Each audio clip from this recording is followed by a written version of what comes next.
Randy Ambrosie, who joins us, I can only imagine, from the CFL head office. And Mr. Commissioner, thank you for the time. I appreciate it. Oh, it looks like you're in a hotel. Where are you at, Randy? I'm in Vancouver. We just, as you might have noticed, Rod, we had some news this week that I was in Vancouver to share. So I'm working on my Jonas Brothers playlist right now, and I'm heading sure. off. And by the way, I saw you move that Tim Hortons cup. You got to bring that cup back on stream. That's yeah. There you go. How about that? I'd be more than happy to bring. I'm funding I'm putting Tim Hortons' great grandkids through college this summer. That's here, all good. the Tim Hortons that I'm having. Hey, you can borrow my Jonas Brothers playlist if you want. Before we get to all that, Yeah. a little birdie told me the birdie's name might be Leo. That you went into the Gridiron Greats Hall of Fame on, was that last weekend? No, I'm actually heading to Chicago Friday afternoon, and there's the induction dinner on Friday night. I guess Mike Singletary and Steve Largent are two going in, and I'm going into the class of 2024 with them. Unbelievable. Seahawks and Bears, great. So listen, okay, not shockingly, Leo and I would get our wires crossed. But for those that don't know, this is Mike Ditka's Gridiron Greats. It's for pro football alumni that have done great things for the game post-career. And you would fall into that category. So I have not talked to you since. Congratulations on that. Jim Hobson's gone in. Leo's gone in. George Reed's gone in. You could give the list of the CFL guy. This is a really big deal, Randy. To be honest, that's what I wanted to talk to you about. How fired up? We'll talk about your league, but for this induction. Yeah, look, when I was called, I have to say, it took me back. And you go through that list of names, and let's start with George Reed.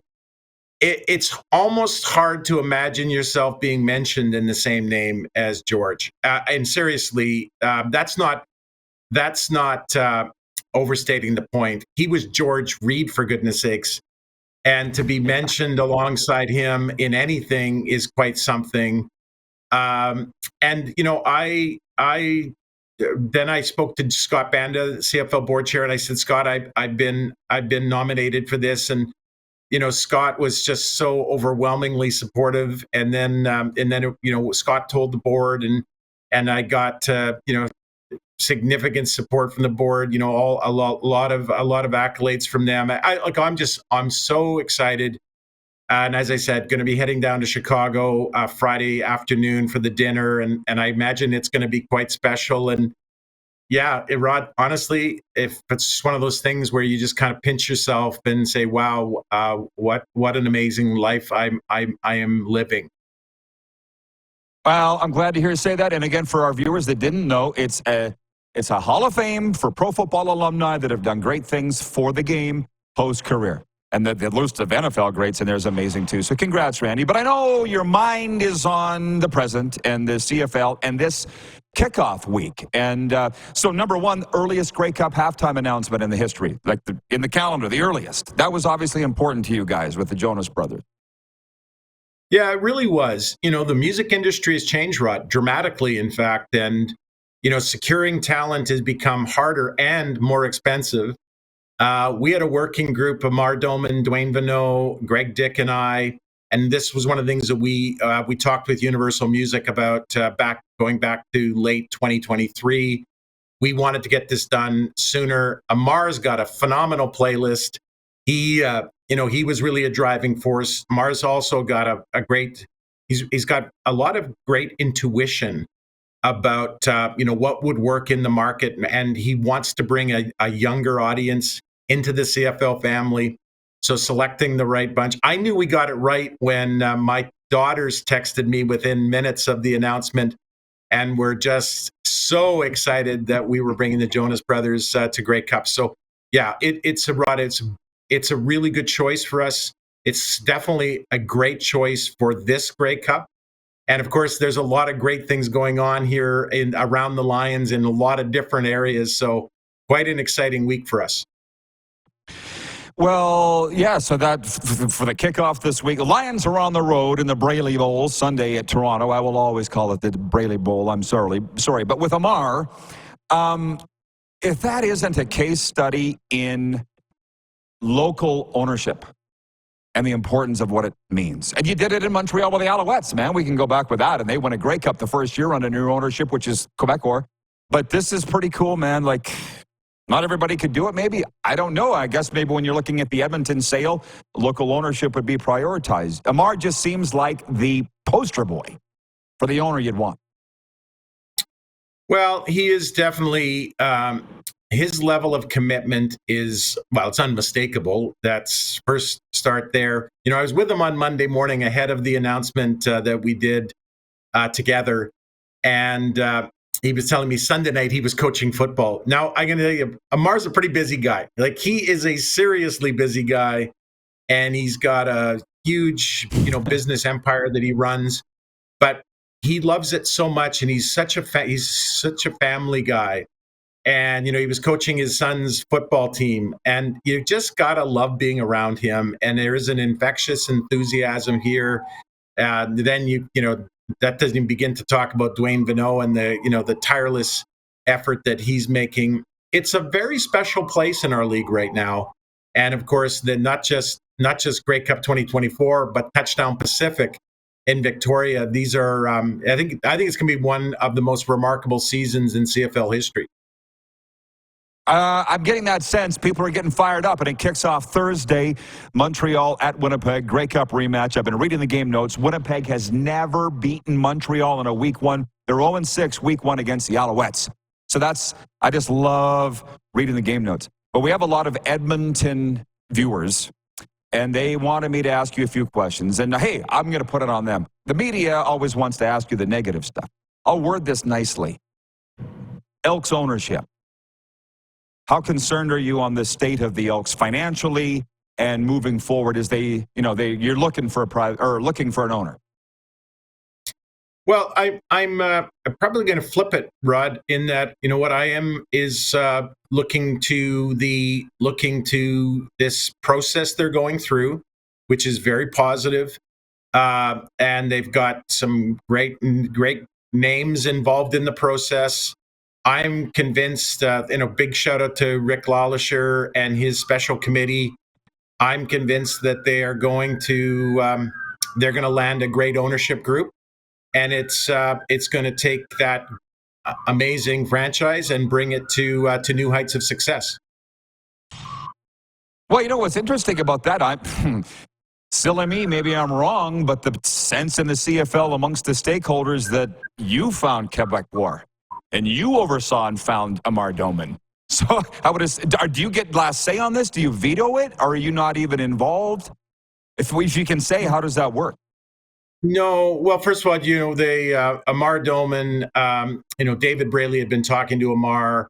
Amar showed a great amount of patience because he knew it was going to be very difficult for Mr. Braley to ultimately make that decision. And then, Rick Lawlisher was very involved in that transaction in Quebec, or that was a real team effort. But really, the shout out there goes to Pierre-Carl Palado, who called me when we announced that we had bought the team and would be putting it up for sale. And I, I'll never forget that call because Pierre-Carl said, Randy, I understand you're going to run a process, but I want to be the one to buy the team. And the way he and his colleagues handled that transaction so professionally, so thoughtfully.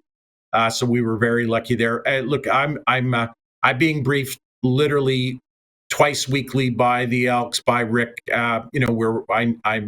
We are not involved in the day-to-day process, but we are walking alongside of that process as a league. And we've shared with Rick and the special committee kind of what our requirements will be once we get to that stage from a due diligence point of view, and what process we would run, because ultimately the way our constitution works is that the commissioner has to make a recommendation to the board of governors for an ownership change. So, we are walking alongside. As I said, Rod, you don't want to be overconfident, but I'm pretty confident that we're on the right track. And it's Edmonton, and it's that franchise, which is perhaps one of the most storied in our league's history. And it's such a great sports city. And that team has had such a big place in the community. I feel very good about it. Yeah, I know what that franchise means to you. You and I talked about it in the parking lot of Commonwealth Stadium before a game there a couple of years ago. So I know that you don't want to see this screwed up. But I also know good leaders are basically the head of the complaints department. And I think you know how close Jim Hobson and I are. So I just want you to know, while everybody's complaining, you're getting a lot of bouquets from a lot of people over these very key transactions for ownership. Now, to the viewers, someone wanted to know the UFL, XFL, and the fact that they've survived. I'm not really following that closely, not like I used to, but has it been a threat for talent? What are the football guys saying to you about getting guys up here to play with them being competition?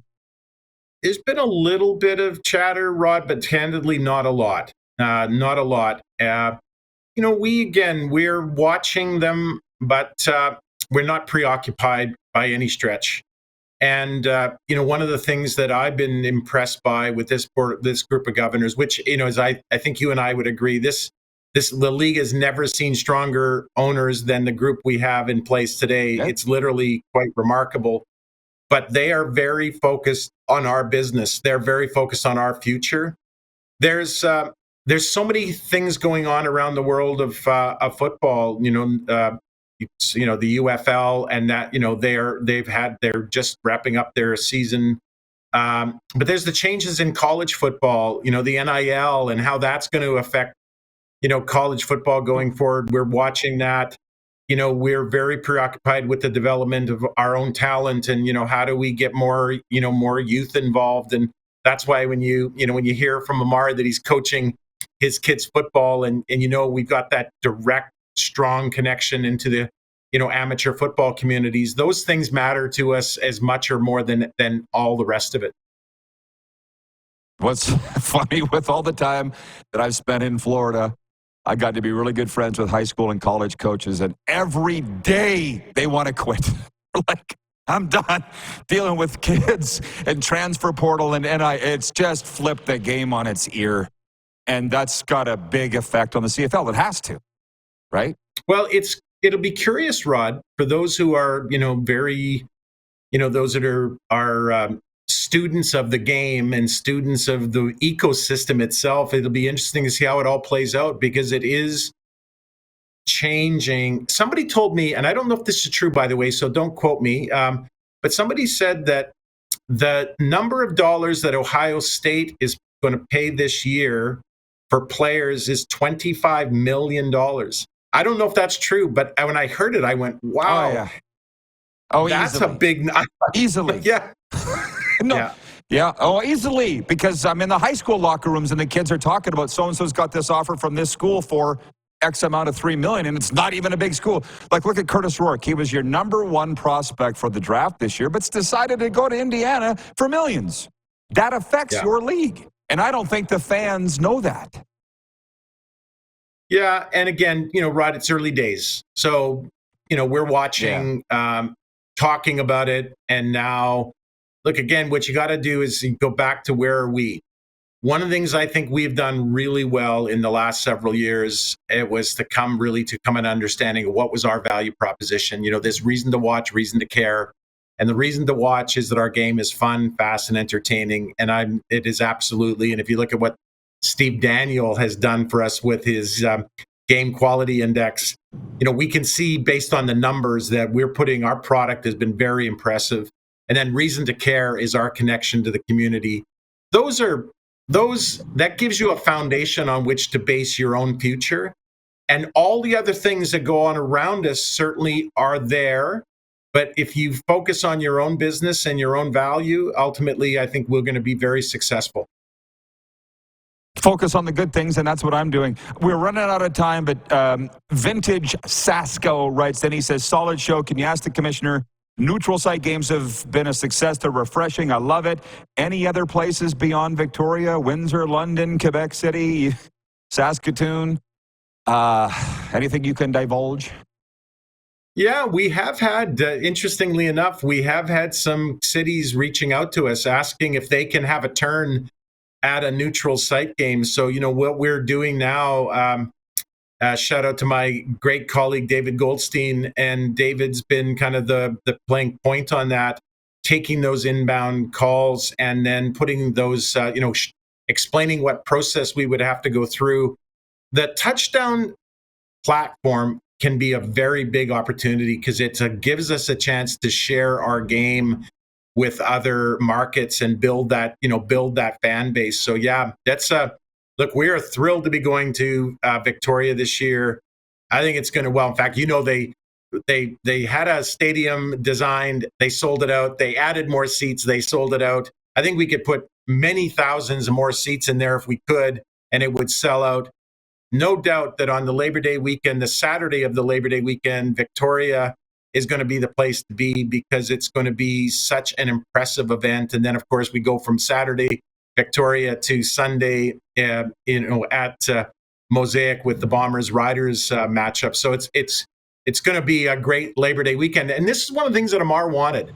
Amar wants the Lions in the Labor Day weekend. He wants to be part of that. Look, we the legendary Riders, Bombers, the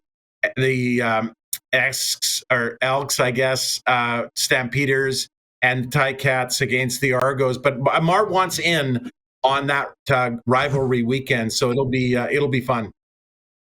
They're the cousins that nobody talked to on Labor Day weekend. Yeah, they got to get together. We are over time, but my viewers would kill me. They're asking about the stats. What can you say about the stats? Are we ready to rock for this kickoff 2024? Yeah, Rod, thank you. A lot of work got done this winter. We had the first game. We had a few software glitches. They got ironed out. We've now had 8 games in a row, and we had one Friday where we had all 4 games literally smashed together. The platform performed beautifully, and it has got a lot more horsepower than we've had in the past. So yeah, Rod, I think we're in good shape there. Look, there's going to be, in software world, there'll be little nits here and there, but the software is working exactly as we hoped it would, and now we get to start building the other parts of that and adding layers to that system, going forward. But yes, Rod, great question, and happy to report that we're feeling pretty good about it.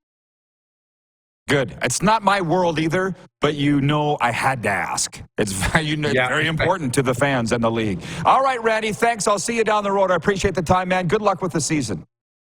Yeah, thanks, Rod. Best wishes. Take care. And a Hall of Famer, too, going into the Mike Ditka's Gridiron Greats Hall of Fame.